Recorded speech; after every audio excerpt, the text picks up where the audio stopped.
আসসালামু আলাইকুম রহমতুল্লাহি ওবরকাতুহু। সম্মানিত দর্শক, মারাত্মক যুদ্ধ ঝুঁকির মধ্যে পড়ে গেছে বাংলাদেশ। আপনারা দুটো বিষয় যে অবশ্যই জানেন যে যারা যুদ্ধবাজ তারা কোনো অবস্থাতেই যুদ্ধ ছাড়া টিকতে পারে না, যুদ্ধ তাদের লাগবেই। বর্তমান শতাব্দীতে যুদ্ধবাজ জাতি হিসেবে আমেরিকা, যুদ্ধবাজ রাষ্ট্র হিসেবে মার্কিনীরা বা মার্কিন যুক্তরাষ্ট্র যে কুখ্যাতি অর্জন করেছে, এটির সঙ্গে আসলে দীর্ঘমেয়াদে পৃথিবীর অন্য কোনো ফ্যাসিজম বা অন্য কোনো যাকে বলা হয় সাম্রাজ্যবাদী শক্তি, সেটা চেঙ্গিস খান হোক, হালাকু খান হোক, তৈমুর লং কিংবা ধরুন হিটলার, মানে তারা অতি অল্প সময়ের মধ্যে একটা যুদ্ধ করেছে, যতটা সম্ভব ক্ষয়ক্ষতি করেছে, তারপরে তারা শেষ হয়ে গেছে। কিন্তু সেই যে প্রথম মহাযুদ্ধ থেকে আজ অবধি তা প্রায় 100 বছর হলো। সেই 100 বছরের অধিক কাল সময় ধরে, 110 বছর, প্রথম মহাযুদ্ধ যদি আপনি ধরেন তার থেকে প্রায় 110 বছর। এই 110 বছর ধরে সারা দুনিয়াতে যে যুদ্ধের দামামা আমেরিকা বাজাচ্ছে, যে যুদ্ধের তাণ্ডব তারা চালাচ্ছে, এবং যুদ্ধ খেলে যে অর্থ দানব তৈরি করছে, এবং যেভাবে সারা পৃথিবীর অর্থনীতি, রাজনীতি সব কিছু তারা যেভাবে নিয়ন্ত্রণ করছে, তাতে করে মানুষের নাভিশ্বাস উঠে গেছে। পৃথিবীর সৃষ্টি হওয়ার পর কখনো এরকম কোনো দানব রাষ্ট্র, এরকম কোনো দানব জাতি এবং এরকম বুভুক্ষ, সারাক্ষণ শুধু তাদেরকে খেতে দিতে হবে, ক্ষুধার যন্ত্রণা তারা কাতরাচ্ছে, এইরকম বুভুক্ষ জাতি, সর্বভোগ জাতি, সব খাবে তারা, কখনো পৃথিবীতে তৈরি হয়নি। ইতিহাসের একজন ছাত্র হিসেবে যতটুকু পড়েছি, যতটুকু জেনেছি, সবারই একটা লিমিটেশন ছিল। চেঙ্গিস খানের লিমিটেশন ছিল, হালাকু খানের লিমিটেশন ছিল, কিন্তু এটা এরকম একটা যন্ত্রর মতো একটা দানব তৈরি করে ফেলেছে আমেরিকা। এখানে কোনো ব্যক্তির উপর নির্ভর করে না, পুরো সিস্টেম, পুরো ব্যবস্থাপনা, রাষ্ট্রযন্ত্র তারা হাজার হাজার হিটলার, হাজার হাজার মুসলিনি, হাজার হাজার চেঙ্গিস খান তারা তৈরি করে চলেছে।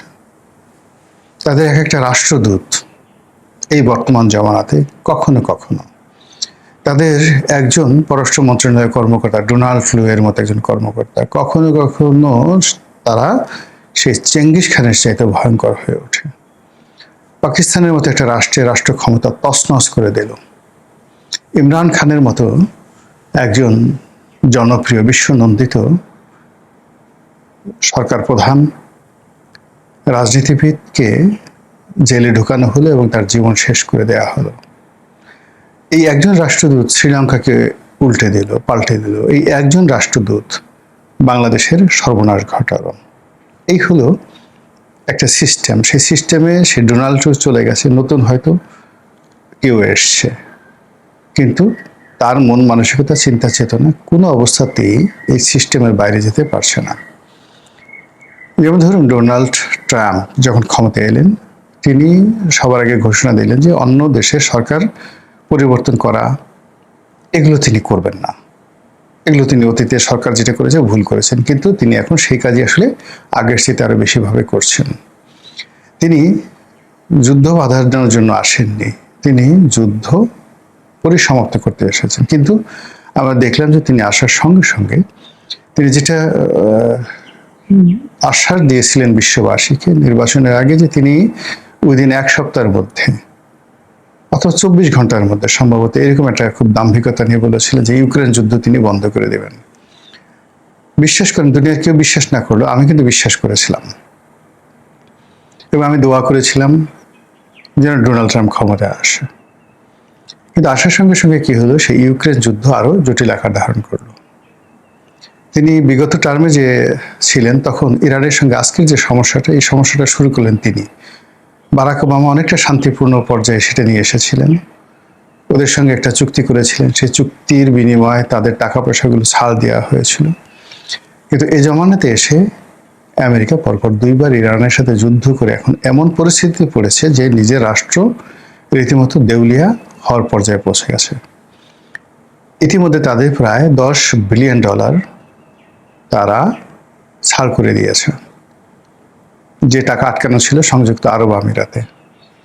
আর বাকি আমেরিকার অন্যান্য ব্যাংকে, ইউরোপে যে সমস্ত অর্থ ইরানের অর্থ রয়েছে সেগুলো প্রায় $24 বিলিয়ন। তো এই $24 বিলিয়ন ইরানকে ফেরত দিতে হচ্ছে এই মুহূর্তে। এর মধ্যে $10 বিলিয়ন দেওয়া হয়েছে। আর পর্দার আড়ালে যে কত ক্ষতিপূরণ দেওয়া হচ্ছে, যেটা রাষ্ট্রীয় কোষাগার থেকে ডলার ছাপিয়ে তাদেরকে এই কর্মটি করতে হবে। ফলে এই যে মধ্যপ্রাচ্য থেকে তারা যে লেজ গুটিয়ে পালিয়ে এলো, কিন্তু তারা চলবে কি করে? তাদের যে রাষ্ট্র ব্যবস্থা, সেই রাষ্ট্র ব্যবস্থার যে রেভিনিউ কালেকশন, সেই রেভিনিউ কালেকশনের একটা বিরাট উৎস হলো যুদ্ধ, যুদ্ধলব্ধ গনিমত এবং যুদ্ধলব্ধ গনিমতের মাল। এরপর অস্ত্র শস্ত্র এগুলোর ব্যবসা তো আছেই। তো সেই দিক থেকে এখন মধ্যপ্রাচ্যে তাদের যে অবস্থা, সেখানে তাদের ঘাঁটিগুলো যে পরিমাণ ক্ষয়ক্ষতি হয়েছে, তাতে কয়েক $1 ট্রিলিয়ন তাদের লাগবে এইগুলো আবার পুনর্নির্মাণ করতে। তাদের যে হাই ভোল্টেজ F-35 এর মতো বিমান যেভাবে নষ্ট হয়েছে এবং যেভাবে মানে ইরান সেগুলোকে ধ্বংস করেছে, টোটাল প্রযুক্তিটা এখন ইরানের হাতে চলে গেছে।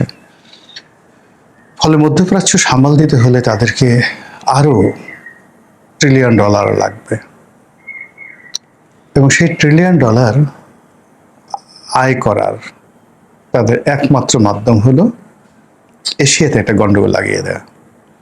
ইতিপূর্বে তারা ভিয়েতনামে গন্ডগোল করতে গিয়ে তারা উচিত শিক্ষা পেয়েছে, তারা আফগানিস্তানে যুদ্ধ করতে গিয়ে উচিত শিক্ষা পেয়েছে, তাইওয়ানে তারা ঘাঁটি করতে গিয়ে, তাইওয়ানকে প্রোটেকশন দিতে গিয়ে তারা চীনের সঙ্গে যে বাণিজ্য সংঘাত এবং দ্বন্দ্ব সংঘাতে জড়িয়েছে, তাতে করে তাদের অর্থনীতি ক্রমশ ঝুঁকির মধ্যে পড়েছে, আর চীন হু হু হু হু করে উপরে উঠে গেছে। তো কাজেই সেই সকল এলাকাতে, অর্থাৎ ইন্দো চীন, মানে তারপর ফিলিপিন্স, ফরেস্ট বলতে যা বোঝায় যে সকল দেশগুলো বোঝায়, হংকং, সিঙ্গাপুর, তো এই সকল এলাকাতে আসলে তাদের আর নতুন করে কোনো কিছু করার নাই। তারা দুটো জায়গাতে দুষ্টুমি করবে বা করতে পারে। একটা হলো মালাক্কা প্রণালী। এই মালাক্কা প্রণালী ইন্দোনেশিয়া কেন্দ্রিক যে মালাক্কা প্রণালী, এখানে তারা দুষ্টামি করবে, আর বঙ্গোপসাগর কেন্দ্রিক তারা একটা দুষ্টামি করবে। তো সেই দুষ্টামির ফলে কি হলো যে এখানে এশিয়াতে ব্রিক্স অর্থাৎ মার্কিন ডলারকে মোকাবেলা করার জন্য চীন এবং রাশিয়ার নেতৃত্বে যে একটা অর্থনৈতিক গোষ্ঠী তৈরি হয়েছে under the name of BRICS, তো সেই ব্রিক্সের ধারণাকে ভেঙে দেওয়ার জন্য তাদের এই দুটো জায়গাতে যদি ঘাঁটি করতে হয়, প্রাথমিক স্তরে তাদের 1 নম্বর পছন্দের জায়গাটা হলো মায়ানমার। তো মায়ানমারে আলটিমেটলি তারা অনেক সর্বনাশ করে ফেলেছে। এখন সেই সর্বনাশের ফলে কি হলো, মায়ানমারে এই মুহূর্তে অন্তত 2 ডজন মানে 24টি পক্ষ রয়েছে, সশস্ত্র পক্ষ, যারা পরস্পরের সাথে যুদ্ধ করছে, কেন্দ্রীয় সরকারের সাথে যুদ্ধ করছে। এবং মায়ানমারের পরিস্থিতি সামাল দিতে গিয়ে চীনকে রীতিমতো হিমশিম খেতে যাচ্ছে। এবং তাদের সেই চক্রান্তের ফলে তারা যে বিভেদের বীজ মায়ানমারে বুনেছে, এর দায় থাইল্যান্ডকে শোধ করতে হচ্ছে। বহু সংখ্যক মায়ানমার অধিবাসী থাইল্যান্ডে আছে। এর দায় ভারতকে শোধ করতে হচ্ছে। বহু সংখ্যক মায়ানমারের অধিবাসী ভারতে আছে, মণিপুরে আছে। আর বাংলাদেশের অবস্থা তো আপনারা জানেন, 15 লক্ষ রোহিঙ্গা এখন বাংলাদেশে। এটা তাদের খেলার প্রাথমিক স্তর। দ্বিতীয় স্তরে তারা এখানে আসলে কয়েকটি রাজ্য করতে চাচ্ছে, রাষ্ট্র করতে চাচ্ছে। এমনকি এই জন্য তারা দরকার হলে বাংলাদেশকে ধূলিসাৎ করে ফেলবে, টুকরো টুকরো করে ফেলবে। আর এই কাজগুলো করে ভারত, বাংলাদেশ এবং ভারতের বিশেষ করে 7 সিস্টার, বাংলাদেশের 20 কোটি মানুষ, মায়ানমারের এই অঞ্চলে যদি ধরেন রোহিঙ্গা অঞ্চলে যদি আপনি ধরেন 2 কোটি মানুষ, চীনের আশেপাশে যে এলাকাতে সেখানে যদি ধরেন আরও প্রায় 20 কোটি মানুষ, সব মিলিয়ে প্রায় 100 ক্রোর, 100 কোটি মানুষকে টার্গেট করে তারা একটা যুদ্ধ বাণিজ্য তৈরি করার চেষ্টা করছে, যুদ্ধটাকে ভূতে জোগায়। এখন আলটিমেটলি বাংলাদেশের সঙ্গে তারা চুক্তি করে ফেলেছে আমেরিকান আর্মস অ্যান্ড অ্যামুনিশন আনতে হবে, আমেরিকান বিমান আনতে হবে, ইত্যাদি আরও অনেক কিছু। ফলে আমেরিকা যেভাবে এখন অবাধে বাংলাদেশের সীমানায় ঢুকে গেছে, যেভাবে সব কিছুর উপর নিয়ন্ত্রণ প্রতিষ্ঠা করতে চাচ্ছে, যেভাবে রাজনীতি নিয়ন্ত্রণ করে ফেলেছে, যেভাবে রাজনীতির বিভিন্ন জায়গাতে তারা পাপেট তৈরি করে ফেলেছে, আলটিমেটলি তারা অসংখ্য পাপেট তৈরি করে ফেলেছে। এর ফলশ্রুতিতে যদি খুব দ্রুত মায়ানমারের সহিংসতা বৃদ্ধি পেয়ে যায়, ভারতের 7 সিস্টারে যদি যাকে বলা হয় সংঘাত বেড়ে যায়, আর এই ভারতের 7 সিস্টারের যে সংঘাত এবং মায়ানমারের যে সংঘাত, এটা যদি জেনারেল হাবটা বাংলাদেশে হয়। এর আগে আপনি জানেন যে এই বাংলাদেশ নিয়ে চীন খুব খেলেছে। বিএনপির জমানাতে ওই যে 10 ট্রাক অস্ত্র মামলা, সেই 10 ট্রাক অস্ত্র মামলার যে মূল টার্গেট এটা ছিল চীন এবং ভারতের একটা রাজনৈতিক যাকে বলা হয় প্রতিযোগিতা, মারামারি, হানাহানি, কাটাকাটি। তো সেই মারামারি, হানাহানি, কাটাকাটির মধ্যে বাংলাদেশকে সামহাউ তারা ইনক্লুড করে ফেলেছিল এবং বাংলাদেশ বুঝে হোক না বুঝে হোক হয়তো সেই ফাঁদে পা দিয়েছিল। তার প্রেক্ষিতে একটা 111 হলো, তার প্রেক্ষিতে বিএনপিকে ক্ষমতা থেকে যেতে হলো। আবার এই আমেরিকার যে পলিসি, সেই পলিসির কারণে শেখ হাসিনাকে যেতে হলো, আওয়ামী লীগের মতো একটা দলকে বলতে গেলে এই দুরবস্থার মধ্যে পড়তে হলো এবং ডক্টর মোহাম্মদ ইউনূসের মতো একটা সরকারকে আমাদের মেনে নিতে হলো, আমাদের ঘাড়ের উপর চাপিয়ে দেওয়া হলো এবং সেই সরকার ব্যর্থ হওয়ার পরে আবার নতুন আরেকটি সরকার এলো। এই সরকার কতটা ভালো করবে মন্দ করবে, দিস ডাজ নট ম্যাটার, এটা কোনো ম্যাটারই করে না। ম্যাটার করে যেটা, সেটা হলো যে এই সরকার কতদিন থাকবে, এই সরকার আমেরিকায় কতটা প্রিভিলেজ দেবে এবং এই সরকারের ঘাড়ে ভর করে আমেরিকা কি কি অপকর্ম করবে। আর সেই অপকর্মগুলোর একটা চূড়ান্ত রূপ হলো বাংলাদেশের চারিদিকে যুদ্ধের দামামা বেজে উঠেছে। আর সেই যুদ্ধের দামামা যদি বাংলাদেশের মধ্যে ঢুকে যায়, তাহলে যে আমাদের কি হবে একমাত্র মহান আল্লাহ ছাড়া আর কেউ বলতে পারেন না। আসসালামু আলাইকুম রহমতুল্লাহি ওয়া বারাকাতুহু।